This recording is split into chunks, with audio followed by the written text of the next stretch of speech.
नमस्कार, आईस किचनमध्ये तुमचं स्वागत. आज मी तुम्हाला मसाल्याचे वांगे कसे करायचे त्याची रेसिपी दाखवणार आहे. त्याच्यासाठी इथे मी पाव किलो असे काटेरी हिरवे वांगे घेतलेले आहेत आणि वांगे स्वच्छ धुवून घेतलेले आहेत आणि वांग्याच्या मध्ये अशी चीर पाडून असे वांगे सगळे चिरून घेतलेले आहेत. काटे काढून घेतलेले आहेत आणि मध्ये अशी चीर पाडायची आणि परत अजून वांगे 2-3 पाण्याने चांगले स्वच्छ धुवून घेतलेले आहेत.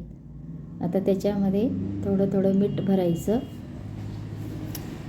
म्हणजे वांग्याला चांगली चव येते. आता मीठ भरून तयार झालेलं आहे. अशा पद्धतीने सर्व वांग्यांमध्ये मीठ भरून तयार झालेलं आहे. आता एका कढईमध्ये तेल टाकून घेऊ. पहिले खोबरं भाजून घेऊ, नंतर वांगे शिजवू. आता खोबरं भाजायला टाकलेलं आहे. आता खोबऱ्याला वर थोडंसं तेल टाकायचं आणि चांगलं खरपूस खोबरं भाजून घ्यायचं. मसाला तयार करून घेऊ. जास्त काळं पण करायचं नाही, नाहीतर भाजी कडवट लागते. अशा पद्धतीने खोबरं भाजून घ्यायचं. आता खोबरं भाजून तयार झालेलं आहे. आता त्याच कढईमध्ये परत 1 चमचा तेल टाकायचं आणि त्याच्यामध्ये अर्धा चमचा जिरे आणि आपले मीठ भरलेले वांगे टाकून द्यायचे. अगदी सोपी पद्धत आहे आणि झटपट होणारी अशी रेसिपी आहे आणि खायला तर मटणपेक्षा पण भारी इतकी छान लागते मसाल्याचं वांगं. आता त्याच्यामध्ये वांगे टाकलेले आहेत. अर्धा चमचा हळद आणि थोडंसं झाकण ठेवून वाफवू द्यायचं. नंतर अजून थोडंसं पाणी टाकायचं आणि वांगं शिजू द्यायचं. आता वांगं शिजत आहे तोपर्यंत आपण वाटण बनवून घेऊ. हे बघा, वांगे शिजून तयार झालेले आहेत आणि आपलं वाटण पण तयार झालेलं आहे.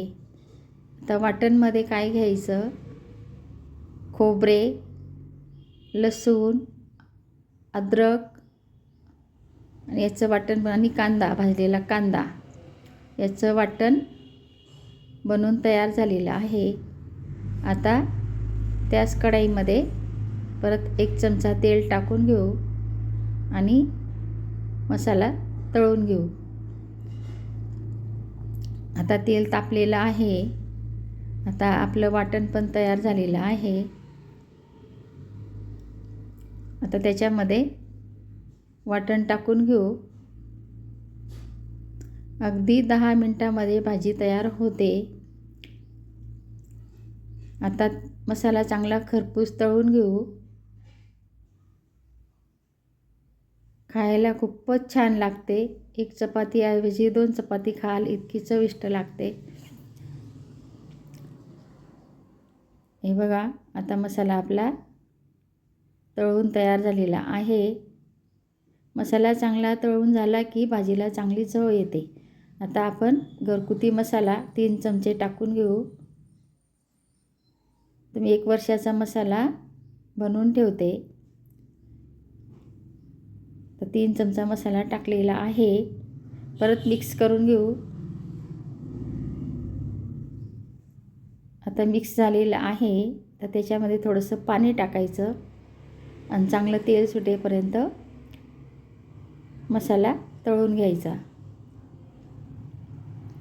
अशा पद्धतीने भाजी बनवली तर ती चवीला खूपच छान लागते आणि तुम्ही भाकरीसोबत, भातासोबत, चपातीसोबत ही भाजी खाऊ शकता. मसाला तळून झालेला आहे. आता त्याच्यामध्ये शिजलेले वांगे टाकून द्यायचे. चांगलं तेल सुटेपर्यंत मसाला तळून घ्यायचा आणि आता आपले मिठामध्ये शिजलेले वांगे टाकून द्यायचे. आहे की नाही सोपी पद्धत. हे बघा, वांगे टाकलेले आहेत आणि वांगे शिजलेले आहेत.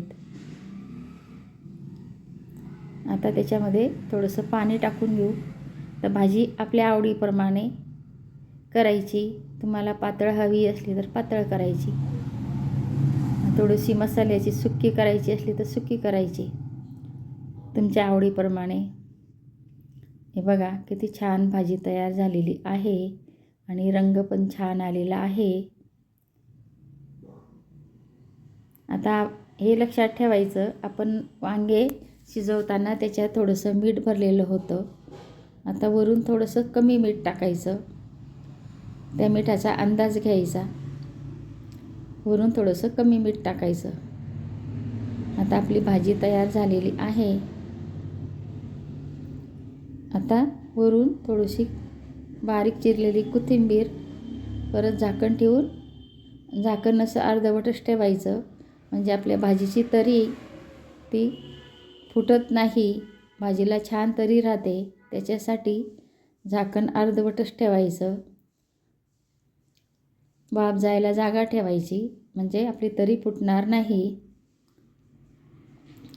आता आपली भाजी तयार झालेली आहे. आता एका डिशमध्ये काढून घेऊ. आणि बघा भाजीला किती छान तरी आली, हॉटेलसारखीच तरी आलेली आहे. आता एका डिशमध्ये काढून घेऊ. भातासोबत आणि चपातीसोबत गरम गरम खायला देऊ. किती छान. त्याच्यासोबत पापड, निंबूचं लोणचं, मठ्ठा, गरम गरम भात, चपाती. हे पहा किती छान ताट सजलेलं आहे. अगदी हॉटेलसारखंच आपण घरी करू शकतो. लाईक करा, शेअर करा, सबस्क्राईब करा, बेल बटनला क्लिक करा. असेच माझे व्हिडिओ पाहत राहा, गरमागरम खात राहा.